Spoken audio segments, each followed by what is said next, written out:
It looks like we are recording. So welcome everybody. I'm Mrs. Court, the principal at Northwood. I can't see many of you, but I do thank you for joining the meeting. Hopefully you've all had a chance to read through the Franklin Schools reentry plan as well as Northwood's reentry plan. If not, that is okay. They are posted there on the website, so you can certainly look at those anytime you'd like. And I would like to give a caveat to everything we mentioned today, and that is to say, things can always change. As you know, this is a very strange time, and my father keeps reminding me that we are making history. So I just kind of keep looking at it from that standpoint that as long as we're all working together and doing the best for our kids and for each other, then we should be in good shape. So with that, I'm just going to kind of go through some things on our reentry plan. And rather than read the document to you or to even go through it topic by topic, I thought I would handle it in a way of like, let's talk about what a day would look like from the beginning to the end, and kind of talk through um, some of the things that we will have in place. So to begin with, there are two settings, of course, for this year, both the on-site, so the in-person environment, as well as the virtual environment. And you should have received an email about that. So if you didn't, it is on the district website. So you can click on that and kind of register for which environment you would like for your child to be in. And I will also say that we want to grant a lot of latitude to everybody to choose what is best for your child, but also to give you some flexibility to change. So for instance, let's say you decide to begin on site and have your child in the building with all of us. And then 2 or 3 weeks into it, you decide that actually the virtual environment might be better. You certainly will be able to change. Likewise, if you start virtual and see how that is going and decide that the on-site in person would be best for your child, we want you to be able to change to that too. Obviously, the going in and out, is not ideal. So we are going to ask that by August 28th, you are in the position to make a commitment to the environment that is best for your child. That'll just help us move along and provide more consistent instruction and expectations for your child throughout the rest of the semester anyway. So that might be something for you to keep in mind. Mrs. Corrick, do you care if I add two things? Of course not. Great, thank you, and that was fantastic. This is Brooke Borland, everyone. Thanks so much for being here. It's great to see the faces I can see. Two things, you will also have an opportunity to shift at the end of the first semester, beginning of the second. So there is a second shift depending upon the need as demonstrated by the behavior of the virus. And finally, as Mrs. Corrick mentioned, there is an enrollment form that came out on Wednesday, yesterday. It's due on Monday. So if you could go ahead and complete that for us, if you have not already, that tells us, are you pursuing the virtual space at the beginning of school, or are you pursuing the learning environment inside the building? But we need that information to plan. So tell everyone you know at Franklin Community Schools, if you could, and just spread that word for us so we can make the right decision for our families. Thank you so much, Mrs. Corrick. Thank you, Dr. Worland. So I'm going to begin by talking about our on-site environment. So that's obviously the environment that hopefully we would all choose during this time. We have really missed seeing the kids, and I know the kids have missed seeing their teachers. So if you choose the on-site in-person environment, obviously the day begins by arriving at school. So I'll talk a little bit about transportation.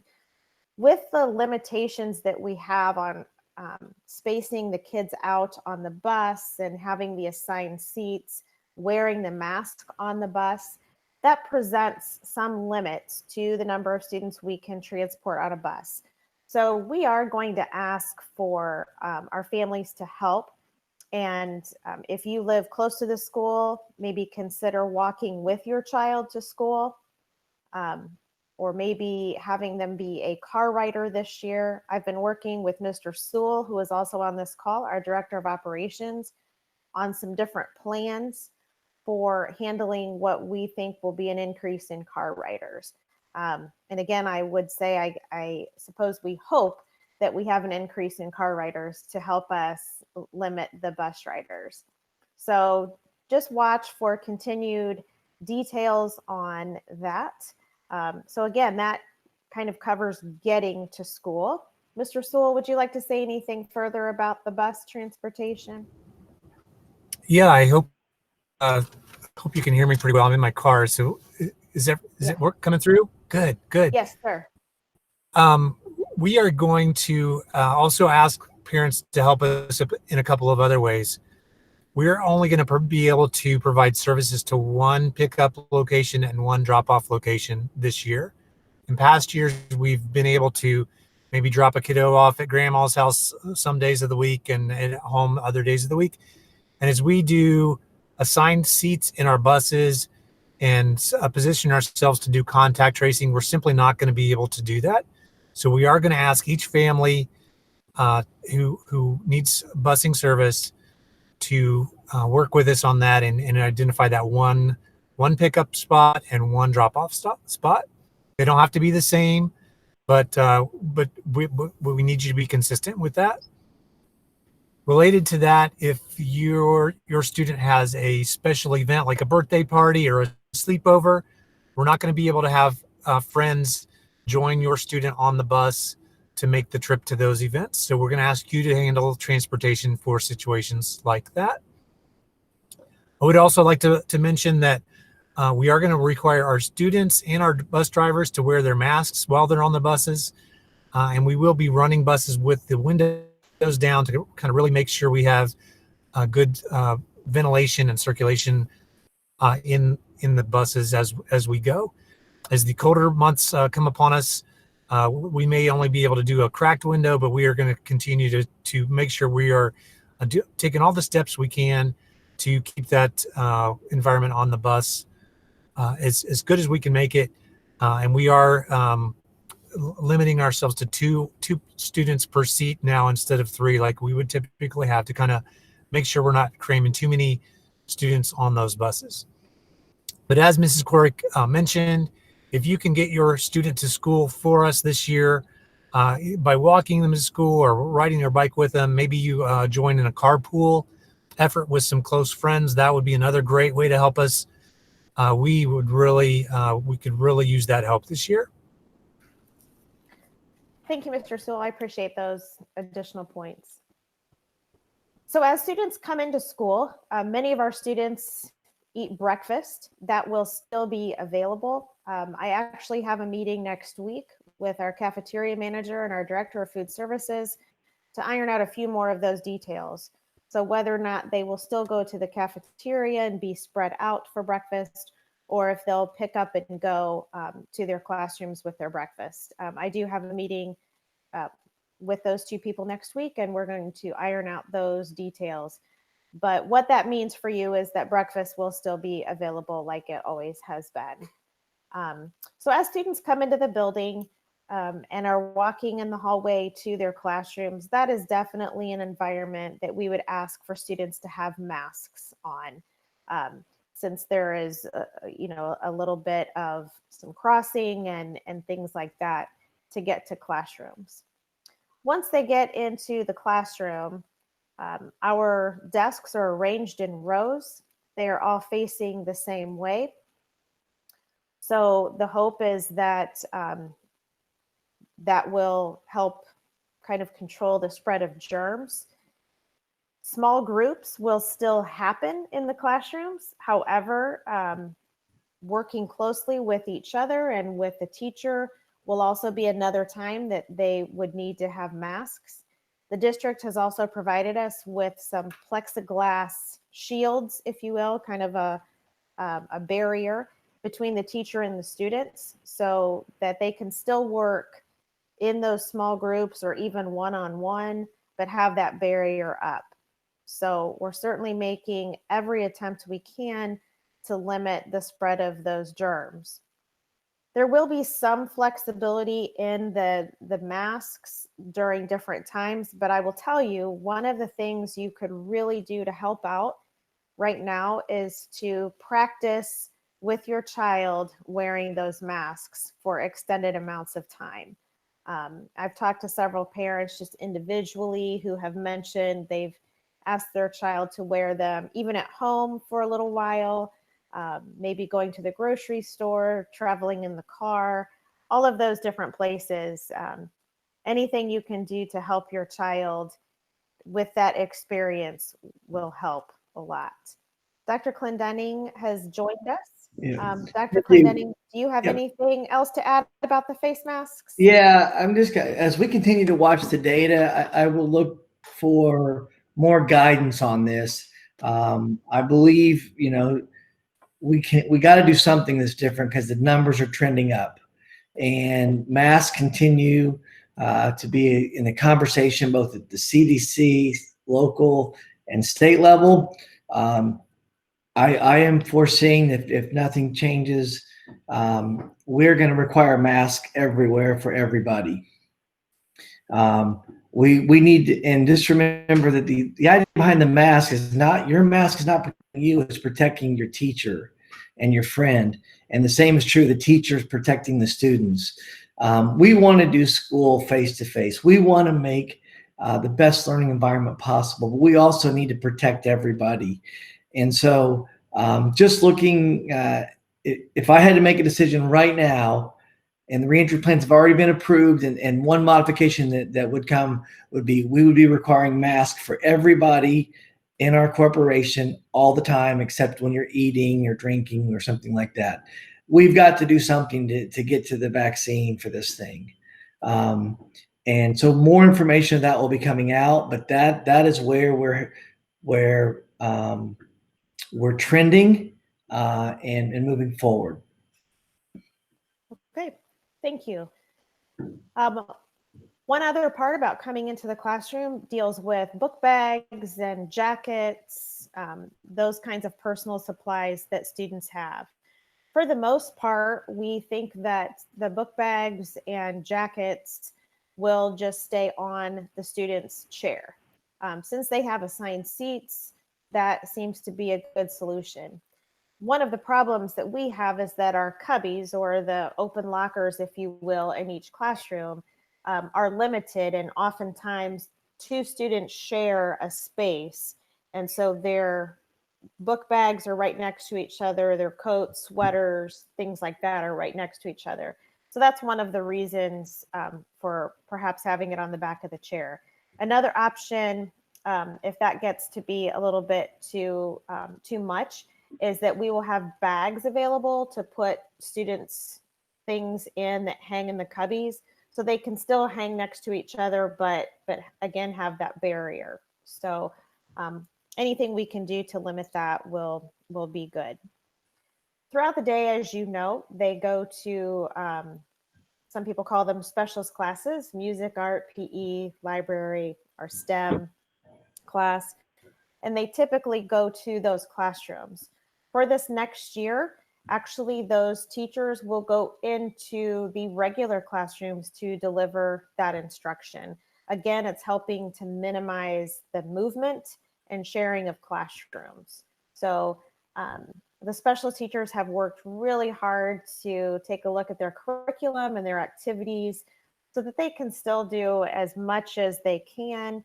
Obviously, there will be some limitations. I think particularly in music, that's a particular challenge. And art, I guess really all of them, it offers some challenges, but they're working through all of that. So the students will still have those experiences. It'll just be within their regular classroom. Another part of our day, of course, is recess. And students will be able to go outside for recess, and we're going to have them in zones. So if you think about 4 classrooms going out for recess, classroom A one day might be on the play set or the monkey bars, those kinds of things. Class B might be on the basketball court where there are some hopscotch and foursquare, things like that. Class C might be in the open field where they can play some kickball games or things like that. And then group number 4, or class D, I guess, would maybe have some of the blacktop in the parking lot and be able to play some games there. And then they will just kind of rotate through those zones each day. So that is, again, another effort to minimize the mingling in between classes. And why is all of that so important? Well, it has to do with contact tracing. When we have a child that, or even a staff member who is diagnosed with COVID or has those COVID symptoms, we will have a contact tracing team that will be able to track where that student has been or where that staff member has been and who they've come into contact with.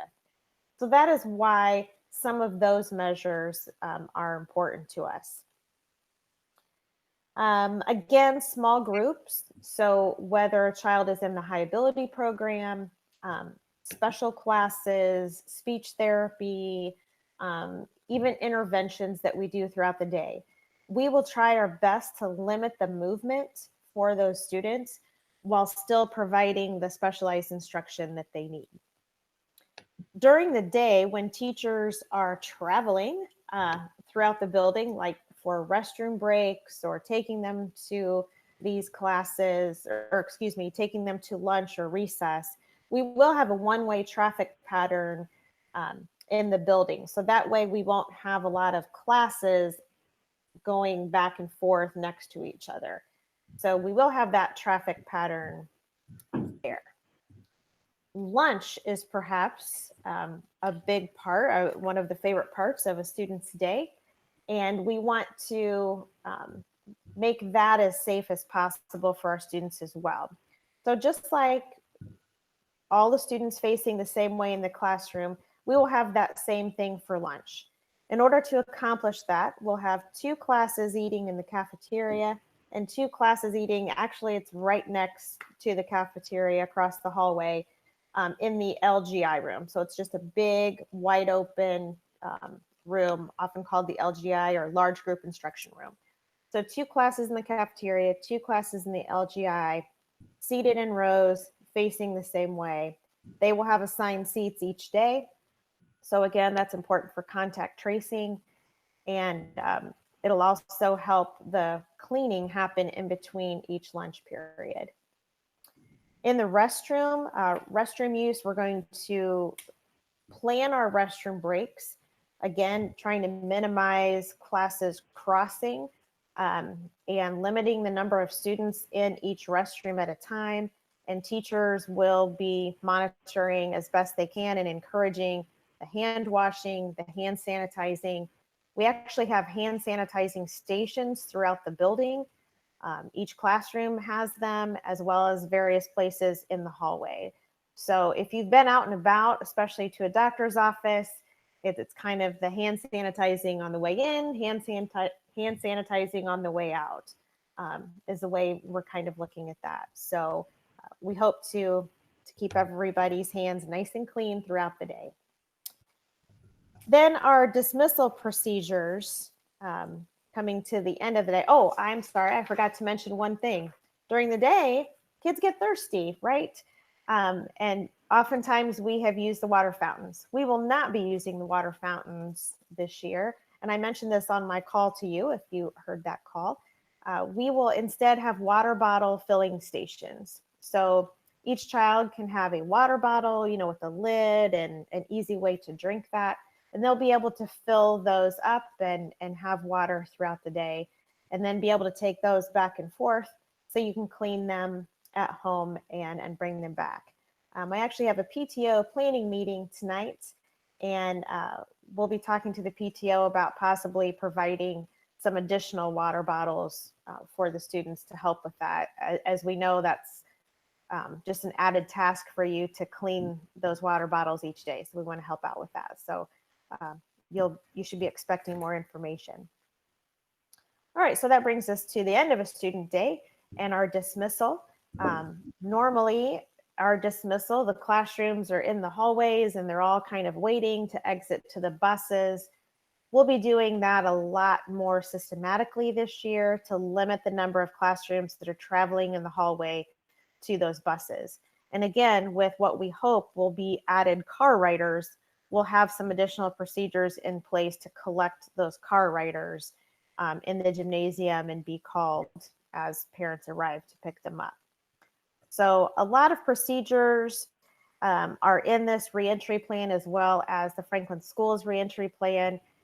We don't pretend to think that this covers every single detail that happens during the school day. And as I said at the beginning, we also understand that these plans could be tweaked and changed as the information becomes available to us from the health department, from the Department of Ed, from our school board, and certainly our superintendent's office. So at this time, Dr. Clendenning, I don't know if you have anything else to add, or if we want to go ahead and open it up for questions. Yeah, I think let's just see what questions or thoughts come to the parents and also for teachers. Please chime in, and we're glad to answer anything that's out there. So feel free to put your questions in the chat over at the side, or those of you who are on the phone and might not be able to do that, we'll do our best to kind of allow you in. We'll just have to take turns, just like your students do, to ask those questions. So we will take those questions now if anyone has one.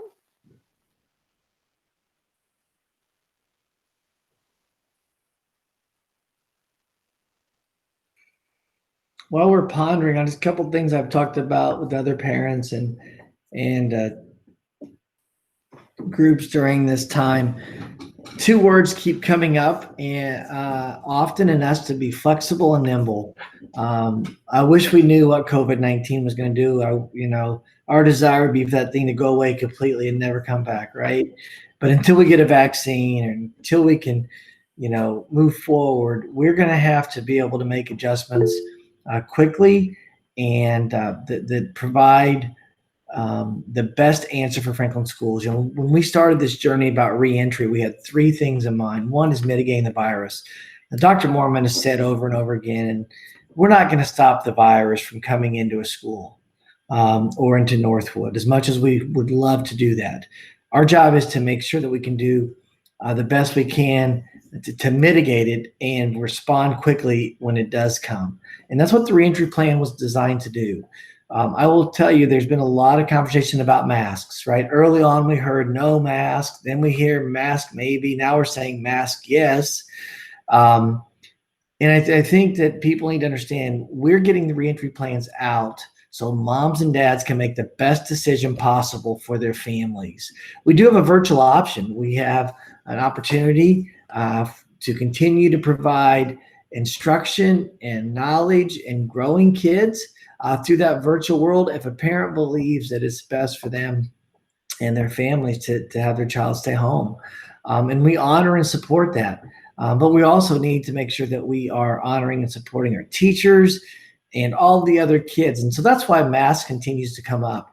Hand washing and social distancing, those three things we can control. And those are things we're going to have to control as we travel forward in this era. The good news is we're one day closer to a vaccine. The bad news is I don't know when that end date is. Right. And so we just want to make sure everybody understands kind of, our conversations, our journeys that we're having at our district level. Dr. Clendenning, it looks like we have a question from Michelle. What would the protocol be if a student does test positive? Would the class need to quarantine for 14 days?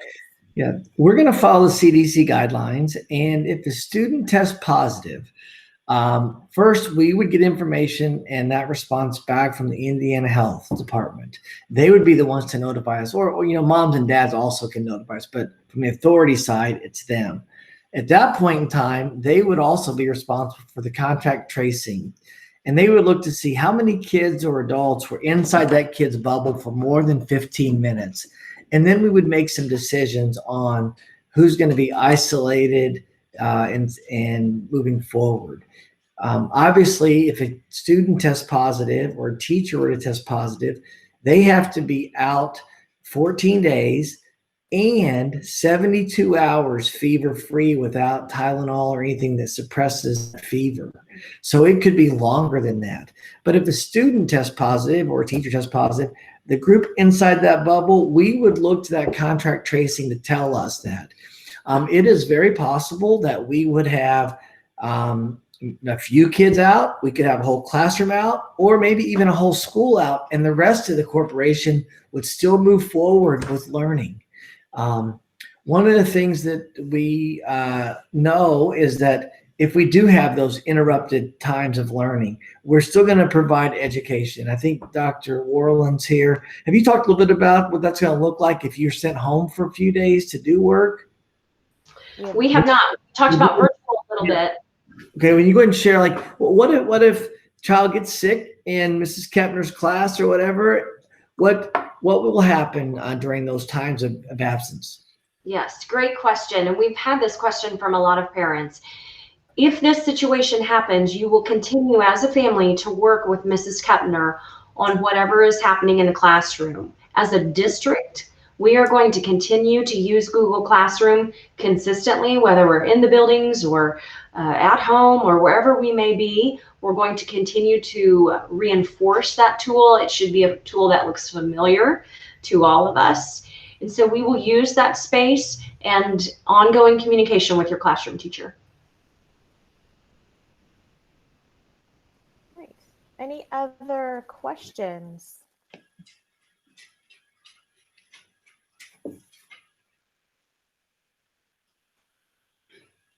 While we're waiting for questions, I did talk to a couple of individual parents yesterday who were asking questions about the specifics of the virtual option. So what would that look like? Would it be just like at home learning?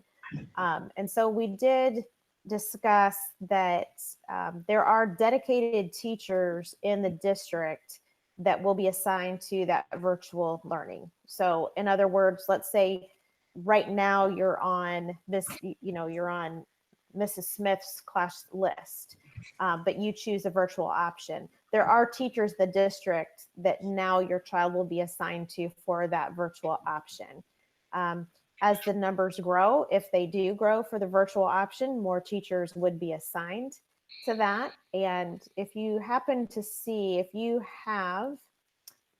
on video for this call and you saw Mr. Sprout earlier, he's got just his symbol up there right now, but there is some enhanced technology for those virtual teachers that will be able to make the experience even more robust than what it was for the at-home learning.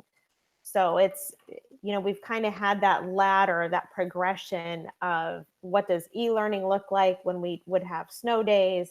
Then we went to the at-home learning, which was more extensive during our first time out. And then, of course, it extended.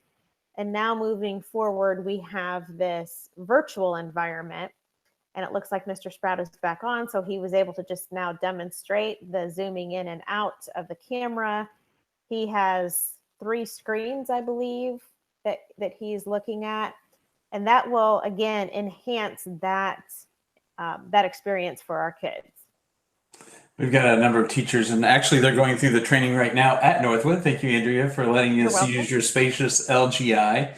But we've got a number of great teachers that are going to be doing the virtual learning, and they're learning how to use this technology. Obviously, we want it to be engaging for the students that are at home. So we're creating that opportunity for our teachers and our students.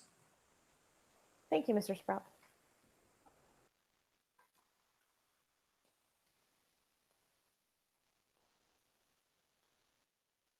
All right. Don't see any questions coming up, but certainly parents, when you do have questions, please reach out. The best way right now, obviously, is through email and watching the district website for continued updates. As I said at the beginning, we know that this year is going to be unlike any other, and we will continue to change and kind of go with the flow as best we can as information becomes available.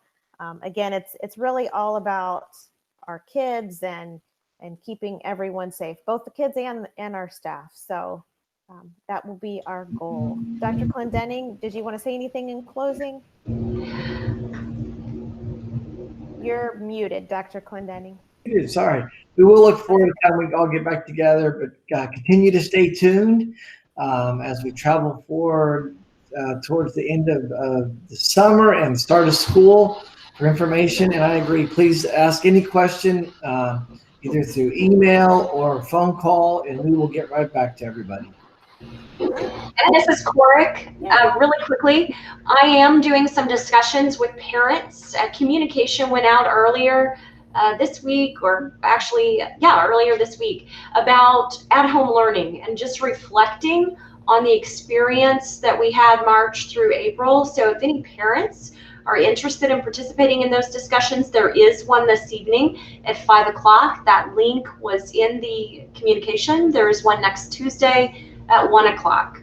And for teachers who are on the call, there was information sent out to teachers as well for teachers to engage in those conversations. So I just want to make sure everyone knows about that opportunity. Again, it is to reflect on strengths, weaknesses, and opportunities of at-home learning. So that prolonged online experience. Thank you, Dr. Worland. Our next parent meeting is also at 5 o'clock this evening. That is okay. All right.